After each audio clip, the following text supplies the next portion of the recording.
네, 이 시각 증시 상황 짚어봤습니다. 뉴욕 증시가 잭슨홀 연설을 앞두고 상승 마감을 한 가운데 우리 증시도 좋은 흐름 보여주고 있는데요. 전문가님과 함께 더 자세한 내용 짚어보도록 하겠습니다. 오늘도 이광우 전문가님 모셨습니다. 어서 오세요. 네, 안녕하세요. 반갑습니다. 네, 전문가님. 벌써 오늘 한 주의 마지막 장입니다. 네. 9월이 다가오니까 확실히 좀 날씨가 시원해지는 것 같아요. 무더위가 좀 사라진 것 같긴 한데 네. 저는 아직까지 에어컨을 쓰고 있습니다. 아, 그러시군요. 이렇게 좀 시원해지는 날씨처럼 시청자분들의 계좌에도 좀 시원한 수익이 있었으면 좋겠다는 마음입니다. 그러면 좀 본격적으로 오늘의 시황 이야기 좀 해볼게요. 네. D-Day네요, 전문가님. 네. 네. 오늘부터 잭슨홀 미팅이 시작을 합니다. 네. 그러면 우리가 좀 염두에 두고 봐야 한다 이런 점이 있을까요? 아무래도 이 잭슨홀 미팅 과정에서 어떤 경제적인 전망을 가지고 있는지 이것이 중요할 텐데 그 이야기의 가장 이 전달은 파월 네. 의장에 대한 연설이 가장 중요하지 않을까 생각이 되고요. 네. 현지 날짜 26일, 그러니까 우리 27일 새벽에 이 내용을 듣게 될 것 같습니다. 그러면은 우리가 지금 파월 의장의 연설을 좀 주목해서 봐야 한다라고 말씀을 주셨는데 어떻게 좀 금리 인상에 대한 예측을 해볼 수가 있을까요? 일단은 연준의 신뢰도를 좀 높일 수 있는 이야기가 좀 필요할 것 같아요. 아무래도 경기에 대한 동향 자체가 아직까지는 명확하지 않기 때문에 우리는 계속해서 인플레이션을 잡기 위해서 금리 인상에 대한 스케줄을 유지하겠다. 이런 맥락을 가지고 간다라면은 좋을 것 같고, 다만 이제 이 기조에서 매파적으로 혹은 비둘기파적으로 성향에 대한 부분들을 좀 우리는 따지게 될 텐데, 아마 이제 우리는 7월 FOMC에서 의사록까지 확인을 했었기 때문에 어느 정도는 시장에서는 좀 이미 준비를 하고 있다라고 생각이 되고요. 그래서 최근 잭슨홀 미팅을 앞두고 시장이 좀 큰 폭으로 조정도 받았고 다시 한번 시장에 대한 깊이에 대해서 또 거론하면서 지금은 시장에 대한 뉴스를 좀 관망하는 위치까지 기다리고 있습니다. 그러면은 네. 관망세를 조금 네. 우리가 또 생각을 해볼 수가 있을 것 같은데 그래도 좀 오늘 시장이 좀 좋은 흐름을 보여주고 있잖아요. 네. 오늘 오전장은 또 어떻게 보십니까? 일단은 미국 증시 마감에 대한 소식이 상당히 좋았습니다. 그동안에 이제 사실 이제 미증시가 네. 반등에 대한 추세는 상당히 좋았었거든요. 이 부분들을 우리 증시도 따라와 주고 있는 모습인데 어제 같은 경우에는 미증시 내에서 필라델피아 반도체 지수가 오랜만에 좀 이슈화가 좀 됐습니다. 네. 그러니까 반도체 지수가 좀 올랐다는 평이 전체적인 우리 시장에 대한 종목 움직임들로 만들어졌고요. 그리고 증시에 대한 이 기록만 본다라면은 코스피 지수가 지금 지난주까지는 이 잭슨홀 미팅에 대한 리스크가 상당히 컸는데 이번 주의 내용 보시면은 3거래일 연속 반등 추세의 모습 보여주고 있습니다. 네. 그리고 지금 현재 주가 차트로 봤을 때 22 이동평균선까지 회복된 모습이에요. 일단은 직전에 일주일 동안에 21선까지 밀리는 좀 급한 하락이 연출됐는데 지금은 다시 또 빠르게 회복을 했다는 점. 그러니까 투자 심리를 조금은 좀 위축됐던 마음들을 조금은 보듬어주는 좀 투자 심리를 다시 키우는 이런 모습이 연출되고 있고요. 네. 그리고 무엇보다도 시장이 빠지거나 반등했을 때 가장 중요했던 거는 투자자의 매매 동향을 봤을 때 그동안에 코스피 쪽에서 외국인의 순매수세가 계속해서 지켜져 왔다는 것. 그렇기 때문에 시장이 조금 더 수급에 대한 믿음으로 버티지 않았나 생각이 됩니다. 근데 전문가님 사실 우리가 네. 생각을 해보면 최근에 계속 고환율 이야기가 나왔었는데 환율이 오르면 통상 외국인 수급이 빠지는 게 사실 자연스럽게 생각을 하게 되는 수순이잖아요. 네. 그럼에도 불구하고 이 외국인 매수세가 계속해서 이어지면서 바이 코리아 외치는 네. 이유가 뭘까요? 일단은 분명히 환율이 고환율로 올라가고 강달러 분위기는 상당히 향후에 기업들에게는 좀 부담이 될 거예요. 근데 이제 지금은 그런데도 불구하고 시장에 대한 평가가 외국인의 순매수세가 들어왔다. 사실은 그럼에도 불구하고 그러니까 이제 환율이 올랐던 배경과 최근에 물가에 대한 경기를 다시 하고 있는데 아무래도 주요한 경기 판단을 잭슨홀 미팅 전후로 해서 하고 있는데 그럼에도 불구하고 외국인의 수급이 들어왔던 거는 지수의 위치가 아직까지는 그러니까 지수의 위치와 기업들의 위치가 네. 저가이다. 그래서 저점을 좀 계속해서 좀 인지하고 있는 것이 아닌가. 이 때문에 잭슨홀 미팅만 이야기들이 원만하게 지나간다면 외국인의 수급이 지금 쌓여 있는 이 수급이 상당히 좀 밑거름이 되지 않을까 긍정적으로 생각을 하고 있습니다. 그런 긍정적인 어떤 흐름을 타고 또 오늘 반도체 투톱 또 좀 반등세를 보여준 만큼 오늘 장에서 좀 눈에 띄는 종목들을 우리가 생각을 좀 해보지 않을 수가 없는데 네. 오늘 장에서 좀 이런 종목들이 좀 눈에 띈다 하시는 종목이 있을까요? 일단은 이제 뭐 이슈적인 부분들은 우리가 또 이 시간에 또 이야기를 하겠지만은 네. 앞에서 이야기 드린 것처럼 이 반도체 종목들에 대한 움직임들 사실 미증시의 필라델피아 반도체 지수의 상승이지만 우리 증시에서는 삼성전자, SK하이닉스 아무래도 시가총액 상위 종목들이고 이들 종목들이 움직이면서 지수에 대한 하방 지지 네. 그러니까 지수에 대한 이 중심축 역할을 해주다 보니까 시장이 상당히 견고하다라고 생각이 됩니다. 그러면 시장이 견고하니까 또 우리 투자자분들이 기대를 가지고 또 투자 계획을 함께 세워보시면 좋겠습니다. 그러면 본격적으로 키워드로 정리해보는 이슈 브리프 순서로 넘어가 보도록 하겠습니다. 첫 번째 이슈 키워드는요. 한수원 3조 원 규모 이집트 원전 수주입니다. 전문가님 13년 만에 원전 수출 소식이라고요? 일단은 상당히 좀 반갑죠. 그리고 규모가 3조 원대 발표가 나왔습니다. 네. 그런데 내용을 좀 들여다보실 필요는 있을 것 같아요. 네. 어떤 내용이죠? 우선은 네. 이제 이집트에 대한 3조 원 규모에 대한 이 수주 소식이 있기 때문에 숫자적으로도 그리고 또 해외 원전에 대한 키워드로서는 상당히 좋습니다. 그런데 이제 이 이집트에서 진행되고 있는 이 원전에 대한 컨소시엄이 러시아의 국영 기업이 진행을 하고 있어요. 그리고 러시아가 맡아서 하고 있는 일에 우리나라 기업이 이제는 부품이라든지 여러 가지 시공에 대한 부분들을 참여하게 되는 겁니다. 근데 이게 왜 중요하냐면은 아무래도 최근에 올해 같은 경우에는 러시아와 우크라이나에 대한 관계 전쟁 때문에 어떻게 보면 전 세계적으로 대러시아에 대한 좀 제재나 혹은 견제를 하고 있지 않습니까? 네. 이렇다 보니까 러시아에 대한 해외 활동에 대해서 상당히 제한적일 수 있는데 이 부분들이 사실 러시아에 대한 제재가 어떻게 보면 러시아가 참여하고 있는 원전에 대한 참여에 대해서 우리나라 기업에 대한 이 활로가 좀 막힐 수도 있지 않을까 좀 걱정을 해왔습니다. 그럼에도 불구하고 러시아에 대한 이 원전 사업에 대한 부분들을 어떤 제재에 대한 대상으로 두지 않았다라는 것. 하지만 우리 정부가 러시아 사업에 일조해서 한다라는 것이 향후에 어떻게 보면은 조금은 대러시아 정책에 다시 한번 이라크에 대한 문제가 좀 이집트에 대한 원전 수주가 리스크될 수 있다는 점은 우리가 네. 조금은 기억을 하셔야 될 것 같아요. 근데 이거는 사실 너무 멀리 간 사항일 수도 있는데 네. 이 내용은 분명히 알고 가야 된다. 그래야지만 어떤 이 원전 사업에 대한 앞으로에 대한 속도나 또 이 진행 방향에 대해서 어떤 변수가 있을 수도 있다는 것에서 염두를 하실 필요가 있다. 그런데 오늘은 원전 해외 원전에 대한 이 키워드하고요. 그리고 3조 원이라는 규모가 상당히 큰 이슈였다라고 보실 수 있겠습니다. 뭐 러시아 국영 원전 기업 관련해서 리스크를 약간은 좀 생각을 염두에 두어야 하지만 그래도 해외 원전이라는 키워드, 원전 수주 3조 원 규모라는 것을 생각해 봤을 때 우리가 또 관심을 가지고 계속해서 지켜보시면 좋을 것 같습니다. 그러면 전문가님 네. 사실 이렇게 대규모 수주에 성공했다 이렇게 생각을 하면 우리 원전이 어느 정도 기술력을 증명받았다고 봐도 좋을까요? 저도 그렇게 볼 것 같아요. 아무래도 이제 원전 사업이라는 거는 사실은 이 원전 사업을 진행할 수 있는 국가나 혹은 기업들이 한정적이거든요. 그래서 전 세계적으로 원전 사업에 대한 수주 경쟁을 뛰어든 국가들이 조금 좀 명확합니다. 우리나라, 중국, 러시아, 프랑스 이와 같이 4개 국가가 상당히 이 참여를 많이 하는데 올해 같은 경우에는 우리나라가 네. 해외 원전에 대한 이 수주를 따내기 위해서 정부가 적극적으로 지원해주고 있습니다. 그리고 오늘 뭐 헤드라인 많이 보시게 되면은 네. 윤석열 정부의 첫 원전 수주다라는 네. 이야기가 나오고 있고요. 13년 만에 처음이라는 이야기들이 좀 더해지면서 과거 정부와 조금 차별화된 정책에 대한 힘이랄까 이런 내용들이 좀 더해지는 것이 아닌가 생각이 되고 있고요.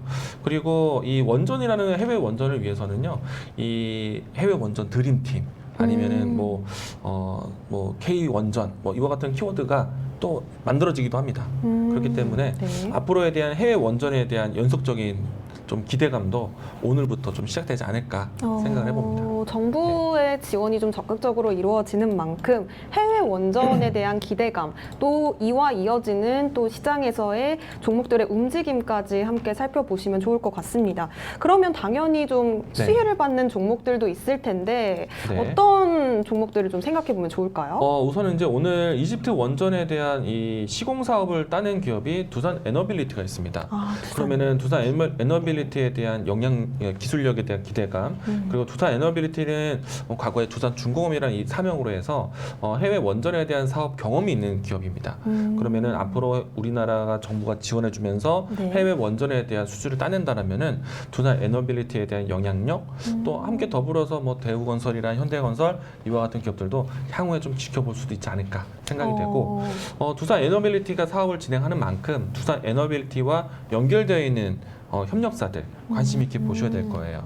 그리고 이 전반적으로 시공 사업뿐만 아니라 이 2028년도에 이제 가동을 목적으로 해서 진행되는 사업이다 보니까 상당히 장기간 프로젝트고, 그 기간 동안에 우리나라 기업에 대한 참여가 한 100여 곳이 더 일어날 것 같아요. 그래서 사실은 지금 알려져 있는 원전 관련된 종목들은 대부분 네. 이와 같은 키워드에 대한 수혜를 잘 받을 것이다 라고 생각이 됩니다. 사실 네. 오늘 장에서도 이 윤석열 정부의 13년 만에 원전 수출 성과 소식에 조금 이 두산 에너빌리티를 비롯해서 원전주들이 좀 강세를 보이고 있는데, 사실 네. 그러면 아까 말씀 주셨듯이 장기적으로 좀 볼 수 있다라고 언급을 주셨잖아요. 네. 그러면 오늘 장에서 좀 수혜를 본 종목들이 이미 성적이 좀 좋지만 그래도 좀 우리가 투자에 좀 시선을 볼 수가 있을까요? 일단은 오늘 이제 움직인 종목들을 좀 나열해서 앞으로도 이들 기업들은 해외 원전에 대한 키워드가 있다라면은 또 주목을 받아야 되는 기업이기 때문에 오늘 움직인 종목들 만약에 좀 관심과에서 보기만 했다라면은 다시 또 지켜봐야 되는 종목이기 때문에 리스트업을 할 필요가 있다라고 생각이 되고요. 어떤 종목들이 있을까요? 주가 차트 한번 보도록 하겠습니다. 네네. 오늘 직접적인 뉴스가 나왔었던 두산 에너빌리티는 아주 큰 등락은 아니었지만은 그래도 최근에 상승세가 눈에 띄는 꾸준함이 좀 있었고요. 그리고 오늘 등락 안에서 좀 가장 탄력적인 종목 같은 경우에는요, 에너토크가 상당히 강했습니다. 지금 11시 구간에서는 상승폭을 좀 제법 반납을 했는데 우리가 또 이 에너토크에 대한 움직임에 대해서는 좀 관심 있게 보셔야 될 것 같고요. 여기에 한신기계라든지 그리고 보성파워텍, 그리고 최근에 좀 개별적인 이슈가 있었던 G2파워, 이런 종목들이 원전 수혜주로서 움직이는 종목이다라고 이야기 드리겠습니다. 그러면 한신기계, 보성파워텍, G2파워 이런 종목들을 또 이야기를 주셨는데, 아까 두산 에너빌리티 말씀을 주시면서 뭐 부품 협력사들도 이야기를 해주셨잖아요. 네. 그런 그 기업들은 어떤 기업들이 있을까요? 조금 전에 나열드렸던 종목들이 대부분 원전 이 기자재 사업 기업들이기 때문에 네.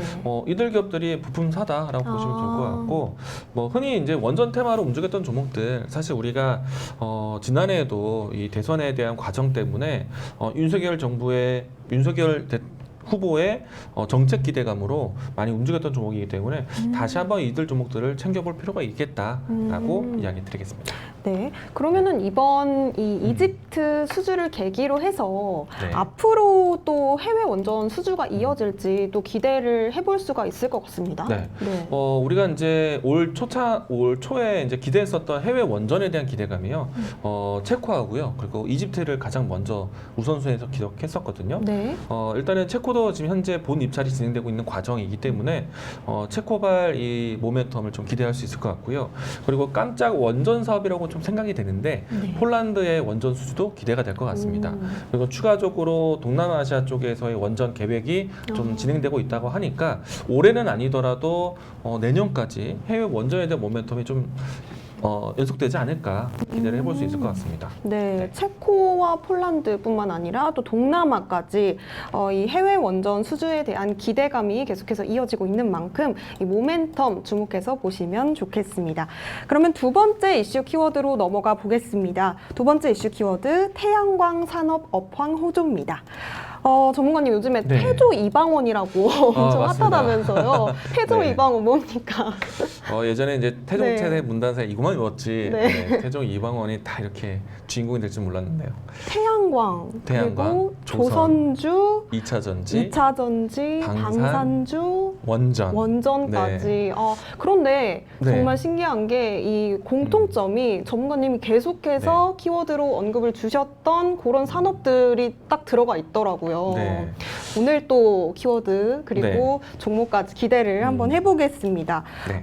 그러면 또 태조 이방원 이야기를 했으니까 태양광 산업 이야기를 안 할 수가 없을 것 같은데 요즘에 뭐 우크라이나 전쟁 그리고 유럽의 에너지 대란 이런 키워드랑 좀 엮여 있는 것 같은데 맞나요? 네, 맞습니다. 일단 미국에서의 인플레이션 감축법, 기후 대응을 위해서 여러 가지 친환경 에너지에 대한 지원 얘기도 있었고, 그리고 러시아발 이야기들 때문에 에너지 대란을 경험하다 보니까 대체 에너지원에 대한 좀 새로운 또 이 산업 개발 이 부분들이 좀 많이 주목을 받았고요. 이 때문에 태양광뿐만 아니라 풍력, 수소, 뭐 그밖에 친환경 에너지적인 부분들에 대해서 주목을 많이 해왔는데 그 중에서 태양광을 가장 주목을 좀 받는 이유는 만약에 지금 가장 에너지 대란에 시급한 위치 지역이 유럽이지 않습니까? 네. 근데 이제 정말 이제 급한 거죠. 이 곧 있으면 이제 겨울이 다가오고 있는데 러시아 쪽에서 가스 밸브를 잠근다? 정말 상상도 하기 힘들 겁니다. 그쵸. 그런데 실질적으로 점차 줄여가고 있어요. 물론 이제 뭐 가스관을 고쳐야 된다, 유지보수가 필요하다라는 명맥상의 이야기를 꺼내고 있지만은 실질적으로 유럽에서는 정말 다급한 겁니다. 이렇게 이제 뭔가 시간적인 촉박함을 느끼고 있을 때 대체 에너지원에 대한 개발이 필요하거든요. 그래서 자체적으로 정부 정책도 친환경 에너지를 투자하기 위한 속도를 내겠다. 라는 이야기도 꺼내고 있는데 그러면은 가장 빠르게 뭔가 대체할 수 있는 에너지원, 빠르게 뭔가 설치될 수 있는 것, 네. 태양광 패널이 가장 접근성이 빠르다. 아무래도 풍력 에너지를 만들기 위해서는 풍력 타워 같은 정말 큰 규모의 시설물이 좀 필요하다 보니까 네. 태양광 패널은 조금 그보다는 좀 편하지 않나, 접근성이 좀 빠르다라는 것 때문에 태양광에 대한 수요가 상당히 빨라지고 있는 것 같습니다. 네. 확실히 이 접근성이 좋다 보니까 이 친환경 관련 업종 중에서도 뭐 말씀 주셨던 뭐 풍력도 있고 하겠지만 태양광이 접근성 측면에서 이 수요가 증가하고 있다. 그런 측면에서 좀 우리가 종목들을 좀 눈여겨봐도 좋을 것 같습니다. 어떤 종목들이 있을까요? 네, 일단은 최근에 태양광 관련된 종목들을 좀 보시면은 현대에너지솔루션의 움직임이 상당히 강하거든요. 일단 오늘 장에서도 이 관련된 종목들 안에서 거의 주도주 역할을 하고 있는 종목이다라고 할 수 있을 것 같고요. 그리고 우리가 이제 유럽발 이야기를 건넸지만은 미국의 태양광 산업에 대한 투자도 기대해 볼 수 있습니다. 왜냐하면은 네. 인프라 감축법에 대한 부분이라든지 바이든 정책에 대한 기대해 본다면은 북미 대륙에 대한 투자 보셔야 되는데 대표적인 회사가 하나솔루션입니다. 이 기업은 제가 정말 강조를 많이 드렸던 것 같아요. 미국에서의 민간 기업들에 대한 영향력 봤을 때 시장 점유율이 가장 높은 회사는 하나솔루션이다라고 얘기 드렸었는데 오늘 태양광 관련된 종목들 움직임이 좋았는데 이 중에서 하나솔루션 신고가 경신을 했습니다.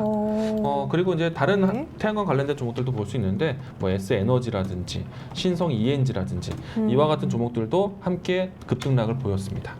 현대에너지솔루션을 비롯해서 계속해서 말씀해 주셨던 한화솔루션 그리고 S에너지, 신성에너지까지 태양광 관련 업종으로 묶여있는 종목들이었습니다. 그러면 또 전문가님 천연가스 이야기를 안 짚어볼 수가 없을 것 같아요. 네. 계속해서 천연가스 키워드가 시장에서 좀 주목을 받고 있는데 어떻게 생각하세요? 네. 오늘도 이 유럽의 천연가스 가격이 다시 또 올랐다는 소식이 나왔습니다. 이 때문에 또 다시 한번 사상 최고가를 경신했다라는 연중 최고가네요. 연중 최고가를 돌파했다는 소식이 나와 있는데요. 이처럼 이제 러시아에 대한 에너지 압박으로 인해서 천연가스 가격이 변동된다. 그러면은 동반해서 움직이는 것은 당연히 유가일 거고 원유 가격일 거고 이렇게 천연가스와 원유 가격에 대한 상승은 결국에는 대체 에너지원에 대한 필요성을 또 강조하게 되거든요. 이 때문에도 오늘 유럽의 천연가스 가격 상승이 태양광 에너지라든지 아니면 풍력 에너지라든지 관련된 종목들의 움직임을 좀 이끌어낸 것 같습니다. 네. 그러면 우리 시청자분들께서 나 이제부터 태양광 관련주에 좀 관심을 가져보겠어 하시는 분들을 네. 위해서 좀 접근하기에 괜찮은 종목 아니면 또 앞으로 또 모멘텀을 앞두고 있는 종목 어떤 것들 좀 주목해 보면 좋을까요? 저는 일단은 유럽의 이슈를 좀 본다라면은 가장 직접적인 원인을 생각해 봤을 때 천연가스에 대한 변동성이잖아요. 네. 그래서 천연가스 관련된 우리나라 뭐 GSE라든지 대성에너지 이런 종목들 보시면 좋겠고 그리고 종목별로 나열해서 태양광을 찾는다라면은 현대에너지솔루션 그리고 하나솔루션과 같은 종목들을 보셔야 될 것 같고요. 네. 그리고 한 차례 정도는 태양광이 움직이고 난 다음에는요 풍력 관련된 종목들도 보셔야 됩니다. 근데 풍력은 사실은 우리나라 기업이긴 하지만은 전 세계의 풍력 산업에 대한 점유율은 우리나라 기업 CS 윈드와 CS 베어링이 가지고 있거든요. 그렇기 때문에 이들 기업들도 관심 있게 보셔야겠다라고 이야기 드리겠습니다. 네, GSE, 대성에너지 그리고 현대에너지솔루션, 한화솔루션에 이어서 또 풍력 관련 종목들 CS 윈드를 비롯해서 관련해서 다른 종목들까지 계속해서 친환경 이슈와 엮여 있는 산업군들 종목을 눈여겨보시면 좋겠다는 말씀까지 주셨습니다. 네, 지금까지 한수원의 이집트 원전 수주 그리고 태양광 업황 호조세 두 가지 키워드로 오늘장 이슈 정리를 해봤습니다. 그러면 오늘의 탑픽 종목은 무엇일지 무쌤의 넥스트 레벨로 넘어가 보시죠.